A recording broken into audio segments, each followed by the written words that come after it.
Deixa eu te perguntar então assim, Fabiano, quando a gente está ali assistindo a um parto normal, né? A gente está com uma paciente baixo risco, um parto normal. O que a gente pode fazer quando a gente está prestando assistência do parto normal? O que a gente pode fazer para prevenir a ocorrência da hemorragia pós-parto? Perfeito. Eu acho que tem uma coisa, Jader, até antes do parto em si, do trabalho de parto em si. A gente tem que lembrar que a paciente, quando ela interna na maternidade, ela tem que ser estratificada em relação ao risco de hemorragia.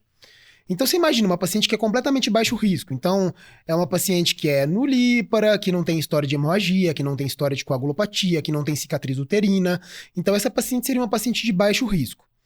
Quando vai aumentando o número de partos, a gente vai passando para médio risco e alto risco. Então, por exemplo, uma multípara, ela passa a ser médio risco. Uma paciente que tem sobredistensão uterina, ou seja, polidrâmino, gemelaridade, uma macrosomia fetal, ela tem um risco maior de atonia, né? Então, se a gente começa a olhar, esse risco vai aumentando, até que chega no alto risco, que seriam aquelas pacientes que têm, por exemplo, placenta prévia, acretismo placentário, aí seria um alto risco, né? Ou aquelas pacientes que têm 2 fatores de médio risco, né? Elas também são enquadradas no alto risco.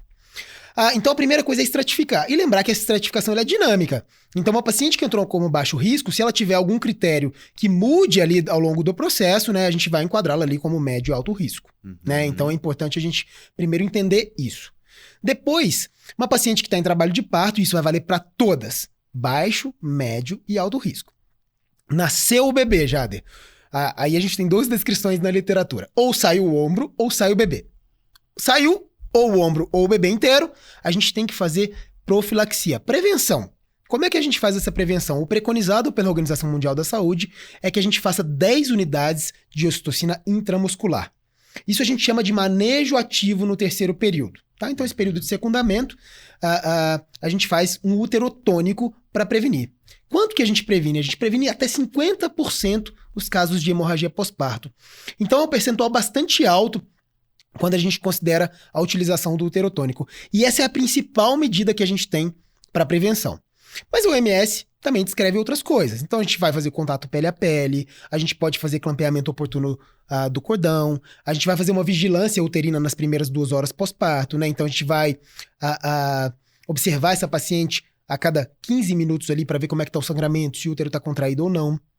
Esqueci de falar aqui da tração controlada de cordão. Então, em mãos experientes, a OMS preconiza que a gente faça uma tração controlada de cordão para dequitação placentária, né? Isso tem que ser em mãos experientes. Se não pode romper o cordão, faz uma retenção placentária, pode fazer uma inversão uterina. Então, não é preconizado se não tem experiência em tração controlada de cordão.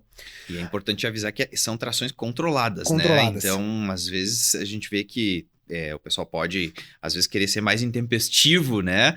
Então, cuidar para não ser intempestivo. São trações controladas, né? De forma que você distribua ali a aplicação da força em vários sentidos, né? Para que a gente tenha realmente o conceito de trações controladas, né? Sem dúvida, Jader, isso mesmo. E a gente tem um elemento que ele é fundamental também nessas primeiras horas pós-parto, que é o acompanhante. Então, o acompanhante da paciente, ele deve ser incluído também nesse manejo, nessa observação. Porque se ele perceber que essa paciente está sangrando muito, ou que ela tem ficado pálida, enfim, avisar a equipe de saúde de imediato. Então, parece que isso não é importante, mas isso é muito importante. Às vezes é o acompanhante que avisa pra gente da equipe de saúde que a paciente está sangrando bastante. E mesmo que ele erre e fale, está sangrando muito, você vai lá e é uma loqueação fisiológica, é importante que a gente dê esse ouvido pro acompanhante, porque realmente muitas das vezes eles vão acertar. Né? Então, acho que falando de prevenção, isso é o principal. Tem gente que fala, poxa, mas eu posso fazer a prevenção endovenosa, principalmente numa cesariana? Olha, até pode, Jader. Isso é uma pergunta que geralmente sempre me fazem, mas a OMS preconiza que seja realmente intramuscular. Por que intramuscular? Quando a gente aplica a ocitocina intramuscular, ela tem uma duração, uma ação de 3 horas. Se a gente faz a ocitocina endovenosa, e aí como é que seria o esquema endovenoso? A gente faz 3 unidades de ocitocina. Se esse útero responde e contrai, beleza, a gente entra com uma dose de manutenção. Tá? Como é que é a dose de manutenção? A gente entra com 3 unidades hora por pelo menos 4 horas. Tá? Se ele não responde, a gente, depois de 3 minutos, faz mais 3 unidades.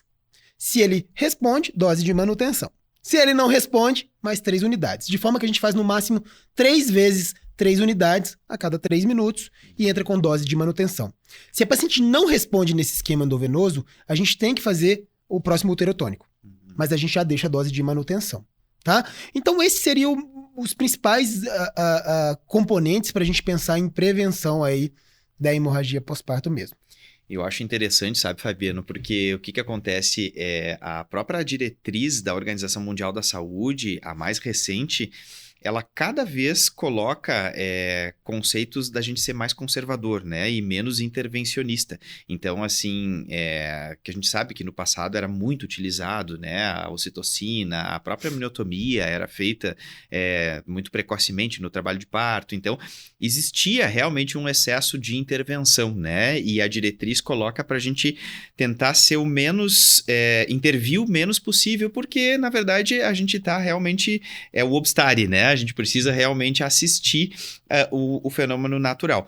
Mas eles frisam, né, na diretriz que o único momento que realmente merece uma intervenção é esse momento depois do nascimento, então, né, ou do desprendimento do ombro anterior, porque realmente os estudos mostram, né, que essas 10 unidades de ocitocina, elas realmente vão fazer a diferença, né, então, na questão de sangramento pós-parto. Então, é o único momento que a intervenção é indicada, né? Ela é recomendada. Para todas as mulheres, né, Jader? E acho que isso que a gente tem que frisar.